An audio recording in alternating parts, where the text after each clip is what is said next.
boy, Valentine's Day, 9 p.m. on the East Coast. This is prime time in restaurants all over the place, right? Those forced romantic meals, so-called. I can't stand this day. Guys, you can't come out ahead. You can only come out even on this phony, it's not even a holiday. You don't even get the day off.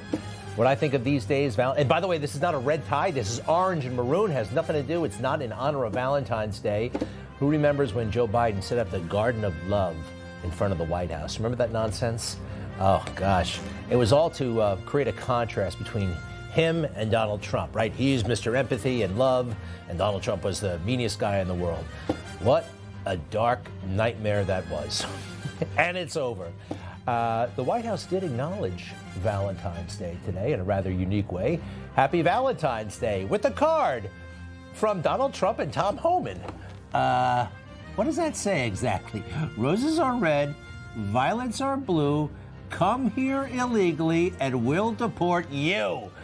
I love it. I love it. It totally beats that stupid Garden of Love in the front lawn of the White House. Ooh, circa Joe Biden 2021. All right, right now, who remembers, who's old enough to remember? Probably none of us, quite frankly. Harry S. Truman. I mean, we may have been alive when he was president, some of us, but do you really remember him? He was made famous. He was considered at the time a crummy president. And then in 1992 or so, a guy named McCullough wrote the book about Truman. And it somewhat rehabilitated him. And people thought, you know what? Maybe he wasn't so bad after all. He was actually clean as a whistle, a true believer in America, got some good things done. And he said some really wise things like this. You can't get rich in politics unless you're a crook. Joe Biden and all that stuff that he got. Wow. How about Nancy Pelosi? How much money does she make? $174,000 a year. She's worth $250 million. How about this Samantha Power we're becoming familiar with? She was the head of USAID on $183,000 a year. Now she's worth $30 million. Now, you know, this even applies to politicians who come from old money. They're the worst. George W. Bush. Do you know this spoiled brat bitched and moaned about, ladies and gentlemen, making only $400,000 a year? For him, that wasn't enough. From 2001 to 2009, this guy made $400,000 a year. And he moaned. On his way out the door, he sits down with a friendly interviewer, and he says his plan is this: I'll give some speeches just to replenish the old coffers, the president told Draper. Yeah, because he's got to make up for all the money he wasn't making as president, $400,000 a year. It's kind of gross, isn't it? And it's so great that the sunlight is being just used as a disinfectant all over the place. I love this arrangement. The Musk thing with President Trump, and this was an iconic moment. And if you missed it, you got to watch it from beginning to end. But this people getting rich in government, it's a thing. And also, could you mention some of the things that your team has found, some of the crazy numbers, including the woman that walked away with about $30 million, right, etc.? Well, we do find it sort of rather odd that there are quite a few people in the bureaucracy who have ostensibly a salary of a few $100,000, but somehow manage to accrue tens of millions of dollars in net worth while they are in that position, which is, what happened at USAID. We're just curious as to where it came from. Really good question, huh? And it happens all throughout the government. I am so happy about DOGE. This is our daily DOGE. This is great. This is what we've been waiting for. Even before Trump, people always wanted the government to do something like this.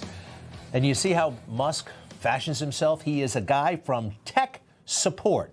You know, where you work, you got a guy from tech support. Well, that's how he sees himself, volunteer tech support. And he wears it on his shirt wherever he goes, big conference or the Oval Office. He's got this shirt on that says tech support, like he's a guy down the hall who's going to help you out with your issues, your problems, do a little bit of accountability, accounting here and there, and it's working.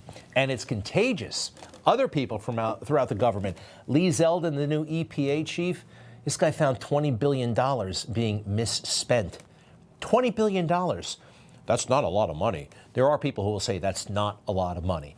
It is an astounding amount of money. They found over at the Housing and Urban Development Department $1.9 billion of money that was just hanging around, misplaced. It was lost. And Elon Musk loved it. He points out that it's astounding how much taxpayer money can be saved even with a small amount of effort. And consider this. This is all based in the swamp, the Beltway, Washington, D.C., and it is overwhelmingly pro-Democrat. Look at how they vote there. Kamala Harris got, 92% of the vote. The bureaucrats overwhelmingly work and serve, the bureaucrats work for Democrats. Take a look at how Elon Musk actually frames it. Yes, the bureaucracy is overwhelmingly geared to serve the Democratic Party. You gotta watch that speech. That's an iconic one. Some of the networks ignored it. It was 30 minutes long earlier, February 11th. Find it, enjoy it. You may never, we'll never hear a speech like this outside the Trump administration. Who knows? Maybe this will change everything, but you really have to savor this one. Let's see. Our friend Christopher Rufo, they're looking at the Department of Education right now.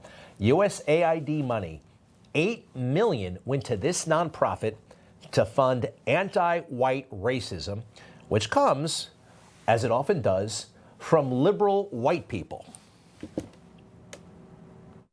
If we think about the idea that the system was created, in particular, the system was created by white men for white men to have and maintain and build power and resources for themselves. And in particular, I'm talking about resources of wealth. We see that, right? Right, right. We totally right. See that? Yeah, Valley Girl. What else did you find there, Becky?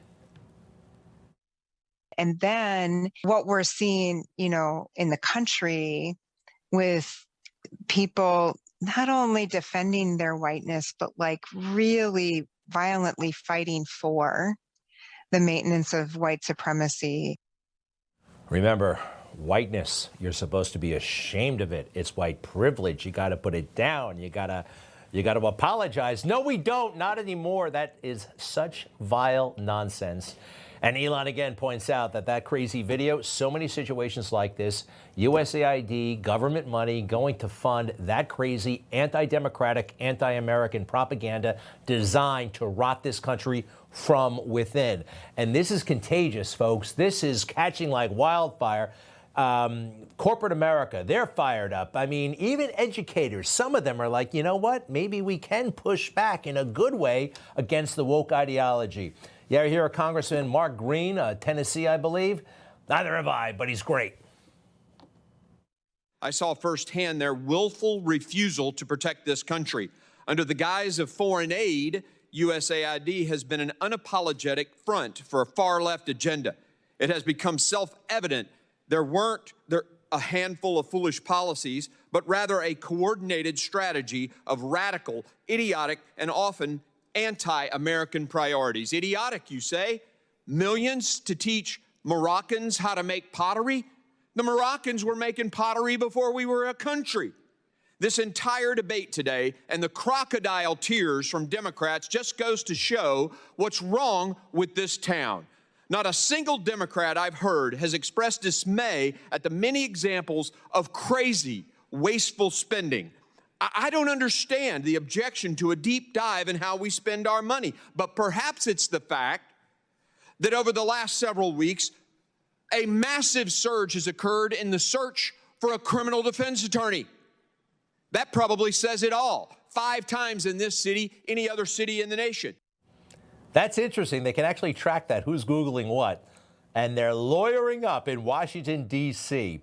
I think this is fabulous. Keep going, Congressman Green. I'd like to remind the committee that President Kennedy unilaterally created USAID through an executive order in 1961. Yet the President Trump, orders a momentary pause after winning a mandate for reform, and Democrats cry, constitutional crisis. This is after 4 years of reckless spending and unrepentant lawlessness from the Biden administration. I want the American people to understand how this works in Washington. As long as you're spending other people's money, No one bats an eye. But the second you want to save taxpayer dollars, the swamp cries wolf, or in this case, unprecedented constitutional crisis. This breathless, fake outrage from the left is utterly insane. And you know what the American people, you know they can see right through it.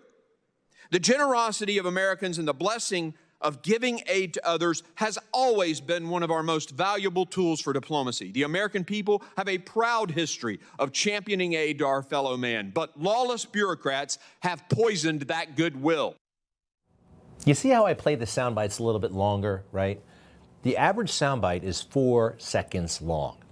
They use it as an emotional exclamation point. I think we need to let these things breathe. I hope you don't mind. Let me know if you think they're going on too long, but this stuff needs to be heard. And we checked it out. He's absolutely right about JFK and that executive order. There was no outrage about anti-democracy then. It is all crazily rigged. It's so superficial and shallow when you think about it. Just anything Republican, or worse, anything MAGA, must be a threat to democracy. All right, next, please.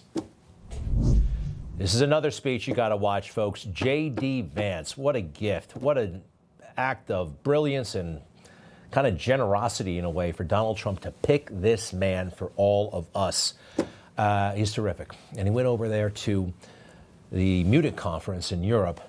The audience was not digging him, but we were. Maybe they didn't like it, but they needed to hear it. Europe has become one of the crazily kind of socialist, anti-democratic places on earth. And he goes right into the belly of the beast and he tells him that. The threat that I worry the most about vis-a-vis Europe is not Russia, it's not China, it's not any other external actor. And what I worry about is the threat from within, the retreat of Europe from some of its most fundamental values, values shared with the United States of America. Now, I was struck that a former European commissioner went on television recently and sounded delighted that the Romanian government had just annulled an entire election. He warned that if things don't go to plan, the very same thing could happen in Germany, too. Now, these cavalier statements are shocking to American ears. For years, we've been told that everything we fund and support is in the name of our shared democratic values. Everything from our Ukraine policy to digital censorship is billed as a defense of democracy. But when we see European courts canceling elections and senior officials threatening to cancel others, we ought to ask whether we're holding ourselves to an appropriately high standard. Well, I think it's great. And he's right. I didn't know that about Romania, did you? They canceled an election. They canceled an election over Russian interference. Information. Truth. Is freedom. Is Newsmax. It's real news for real people.